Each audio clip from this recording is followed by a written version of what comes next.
लहराते हुए पुलिस के बीचों बीच यहां आप नरेश मीणा को देख सकते हैं कितना गुस्से में वो दिखाई दे रहे हैं। आखिर वजह क्या है इसकी, ये अभी हम आप तक पहुंचाएंगे।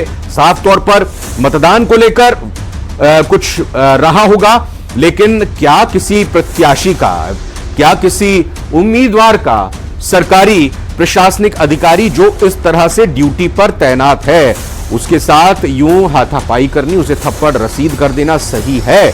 ये बात ठीक है, आपको कोई शिकायत हो सकती है, आपकी कोई कंप्लेंट हो सकती है, लेकिन क्या अगर आपकी कोई शिकायत है तो आप उसको इस तरह से ठीक करने की या दुरुस्त करने की कोशिश करेंगे? यानी आप ड्यूटी पर तैनात एक सरकारी अफसर को थप्पड़ रसीद कर देंगे। फिलहाल ये तस्वीरें आप देख सकते हैं किस तरह से उग्र यहां पर दिखाई दे रहे हैं। वैसे आवाज देखते हैं, अगर इन तस्वीरों में है तो थोड़ी आवाज भी सुनाने की कोशिश आपको करते हैं।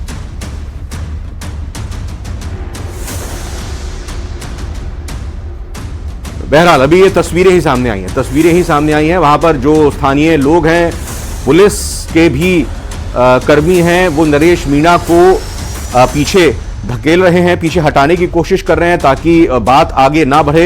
नरेश मीणा ने आपा खोया, नरेश मीणा ने एसडीएम को थप्पड़ मार दिया। देवली उनियारा से प्रत्याशी हैं। राजस्थान में जो 7 सीटें जहां चुनाव हो रहा है उन 7 सीटों में एक प्रत्याशी हैं।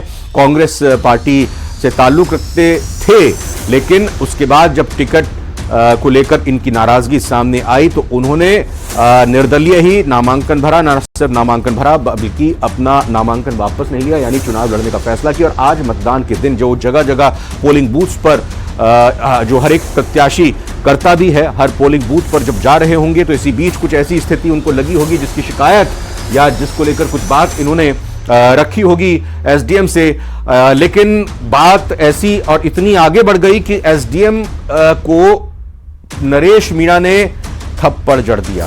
आप देख सकते हैं बहुत ही कड़ा और कांटेदार मुकाबला देवली उनियारा में कहा जा रहा है। एक तरफ आप समझ सकते हैं कि देवली उनियारा का चुनाव किस तरह से रोचक है, त्रिकोणीय है, कांटेदार है।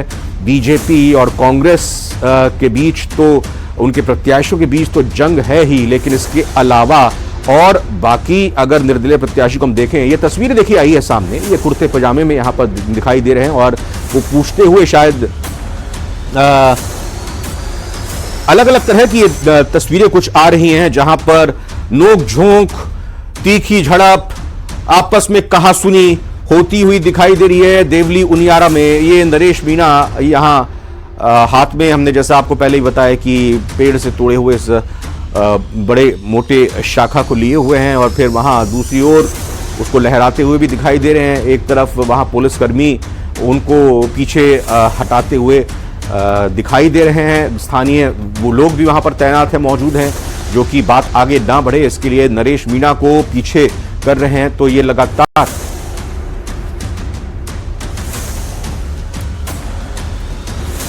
तो ये आपको अभी तक का जो वोटिंग परसेंटेज है वो एक तरफ आपको दिखाई दे रहा है। मुकाबला मुख्य किस किस के बीच है? 7 सीटों पर मुकाबला किस किस के बीच है वो दूसरी तरफ है। हमारे साथ लगातार पॉलिटिकल गेस्ट और हमारे वो मेहमान जो राजनीति की बारीक नजर रखते हैं, राजनीति का विश्लेषण करते हैं और पत्रकार के तौर पर एक बड़ा तजुर्बा रखते हैं। आशुतोष जी हमारे साथ जुड़ चुके हैं। आशुतोष जी, बहुत बहुत स्वागत।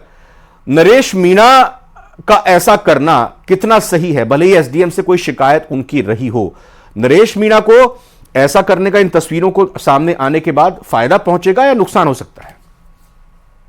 देखिए रविंद्र जी, पहली चीज तो इस तरह की तस्वीरें लोकतंत्र के लिए निश्चित तौर पर बहुत सुखद नहीं है। इस तरह की तस्वीरें कहीं से भी नहीं आनी चाहिए और अगर एक उम्मीदवार के तौर पर इस तरह की तस्वीरें आ रही हैं तो वो निश्चित तौर पर निंदनीय है। हालांकि उम्मीदवार अगर आप नहीं भी हैं, अगर आप मतदाता भी हैं या किसी पोलिंग पार्टी से जुड़े हुए हैं या किसी राजनीतिक दल से जुड़े हुए हैं, तो भी इस तरह की तस्वीरें लोकतंत्र में कम से कम नहीं आनी चाहिए। लोकतंत्र का महापर्व कहा जाता है जिस दिन मतदान होता है, तो उस दिन के लिए इस तरह की तस्वीरें निश्चित तौर पर अच्छी नहीं है।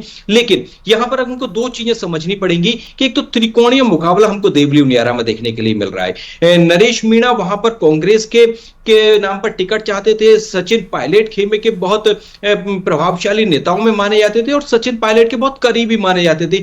ऐसे में उनको कांग्रेस का टिकट नहीं मिलकर के निर्दलीय चुनाव में उन्होंने जाने का फैसला किया और उसके बाद में इस तरह की तस्वीर आ जा रही है। इसको अगर राजनीतिक तौर पर मैं समझने की कोशिश करता हूं तो मुझे लगता है कि शायद जिस काम के लिए उनको निर्दलीय चुनाव लड़ने के लिए यहां पर हमको रविंद्र जी याद रखना पड़ेगा कि 23 तारीख को हमको उनके कितने वोट मिलते हैं। क्या जिस तरह की गोटियां उनको चुनाव लड़ाने के लिए, चुनाव में खड़ा करने के लिए एक पर्दे के पीछे से जिस तरह की प्लानिंग की गई उसमें कितना सफल लोग हो पाते हैं, यह भी एक देखने वाली बात होगी। लेकिन आज जिस तरह का गेस्चर उन्होंने दिखाया है उससे निश्चित तौर पर मुझे लगता है कि एक नेता के तौर पर उनकी छवि को कुछ फायदा हो सकता है, लेकिन एक नेता के तौर पर मतदाताओं के मन में शायद उनकी छवि को बहुत ज्यादा फायदा और आशुतोष जी, क्योंकि आप वैसे भी अगर किसी सरकारी ड्यूटी पर लगे हुए अधिकारी, कर्मचारी, अफसर पर आप हमला करते हैं तो न सिर्फ काम में दखल, सरकारी कामकाज में दखल का मामला बनता है और भी ये हिंसक तरीके से मामला बनता है और यहां तो चुनाव भी है।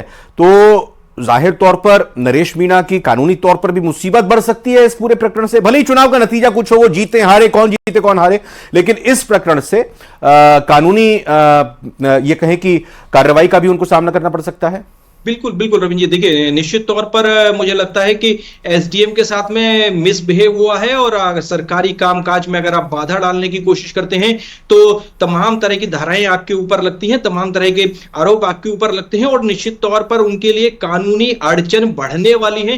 कानूनी जो दिक्कतें हैं वो उनके सामने आने वाली हैं। राजनीतिक तौर पर वो निर्दलीय चुनाव लड़कर के कितने वोट हासिल करके अपने राजनीतिक कद को, अपने वजूद को कितना देवरी उनियारा में स्टैब्लिश कर पाते हैं वो एक अलग चीज है, लेकिन कानूनी तौर पर उनकी अड़चनें निश्चित तौर पर बढ़ने वाली हैं। सरकारी कर्मचारी के साथ में इस तरह का व्यवहार निश्चित तौर पर भारतीय जो कानून व्यवस्था है उसके तहत एक बड़ा अपराध है और सरकारी कर्मचारी जो ऑन ड्यूटी हो और चुनाव की ड्यूटी पर खासतौर पर विशेषाधिकार प्रशासनिक अधिकारियों के पास होते हैं, तो ऐसे में अगर आप प्रशासनिक अधिकारियों के साथ इस तरह का बिहेव करते हैं तो निश्चित तौर पर कानूनी दिक्कतों का सामना तो नरेश मीणा को उपचुनाव कई राज्यों में हो रहा है, कई सीटों पर हो रहा है और विधानसभा चुनाव भी झारखंड की 43 सीटों पर हो रहा है, लेकिन सोशल मीडिया पर ट्रेंड राजस्थान का चुनाव 7 सीटों का कर रहा है। बिल्कुल, देखिए निश्चित तौर पर रविंद्र जी हमको जो अभी ट्रेंडिंग आपके चैनल ने भी जो दिखाया भी था कि 7 सीटें भाजपा को, शायद यही ट्रेंड था, मैं अगर जैसा स्क्रीन पर देख पाया तो ये ट्रेंड नंबर 1 पर अगर एक्सपर कर रहा है तो निश्चित तौर पर इसको राजनीतिक तौर पर भारतीय जनता पार्टी के इलेक्शन मैनेजमेंट टीम को मैं इसके लिए वो मानूंगा कि शायद अच्छे तरीके से कम उनकी IT टीम और सोशल मीडिया टीम बहुत अच्छे तरीके से इस चुनाव के इलेक्शन कैंपेन को उन्होंने लड़ा और आज के दिन में भी वो इस ट्वीट को नंबर 1 पर ले जा पाए। तो निश्चित तौर पर बंद कमरे के पीछे की जो प्लानिंग और प्लॉटिंग होती है उसमें भारतीय जनता पार्टी मुझे आगे दिखाई देती है। हालांकि फाइनली वोटर को जो वोट डालना है तो ग्राउंड पर कितना, लेकिन आशुतोष जी वोटर रामगढ़ का आगे दिखाई दे रहा है। 11 बजे तक के जो अभी तक आंकड़ा आया है परसेंटेज, वोटिंग परसेंटेज का, क्योंकि हर 2-2 घंटे पर आता है, कुछ ही देर बाद 1 बजे तक कितनी वोटिंग हुई है ये प्रतिशत हम अपने दर्शकों को तक पहुंचाएंगे, लेकिन 11 बजे तक का जो सामने आया उसके मुताबिक करीब 29% रामगढ़ में वोटिंग हो चुकी है। बिल्कुल, देखिए रामगढ़ को सीट को हालांकि कांग्रेस के लिए बहुत सेफ सीट के तौर पर देखा जा रहा था। एक तरफा चुनाव हम उसको अब से 10-12 दिन पहले मान करके चल रहे थे, लेकिन मुझे लगता है कि भारतीय जनता पार्टी ने जिस तरह की प्लानिंग रामगढ़ के लिए स्पेशली की उसके परिणाम शायद ये बढ़ा हुआ वोटिंग परसेंटेज हमको देखने के लिए मिल रहा है कि शायद एक तरफा मुकाबला